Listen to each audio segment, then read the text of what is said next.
Yung isang project para kang nanalo sa loto. So kaya yung mga contractor sa DPWH ang tawag dyan, jackpot. Tuloy. Taong 2022 na magsimulang magbaba ng pondo sa aking DO si Yusek Bernardo. Ang kasunduan ay 25% para sa proponent. 25% para sa proponent. If you say proponent, what is proponent for you? 25% para sa project na ba ito? Yung pinaka parang 25%. proposal? Proponent daw eh. Proponent. Yung, sabi natin kickback. Parang ganun. Ito na yung kickback. Ang proyekto ayon kay Yusek Bernardo, ang kabuuan ng mga proyektong naibaba ni Yusek Bernardo sa aking DO ay nagkakahalaga ng 350 million Uy, laki ah. Sarap. Sarap, sana all. na sumusunod. Nandito po. Noong 2023, ang kabuuan ng mga proyekto na ibaba ni Yusek Bernardo sa aking DO ay halagang 710 million. Uy, laki. 720, 150 million plus 750 million, almost 1V. 1B, 1B. Wow.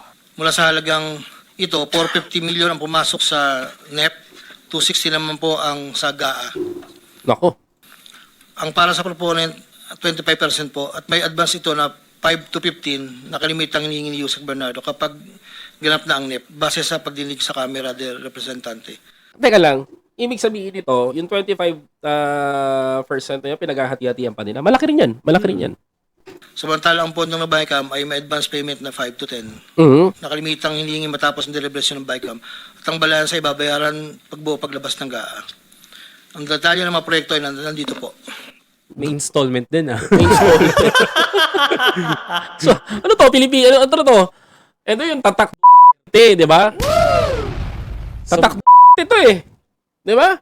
Under installment ang Under bayaran. installment ang bayaran. So, totoo yung sinasabi nila during the days, yung pinaglalaban ni Sunny Trillanes na ang korupsyon sa DPWH noon, kasama yung dating PA niya na senador na rin, sangkot talaga, mga kababayan, sa plunder cases. Kaya pala, ito, lumulutang ngayon, mga kababayan, no?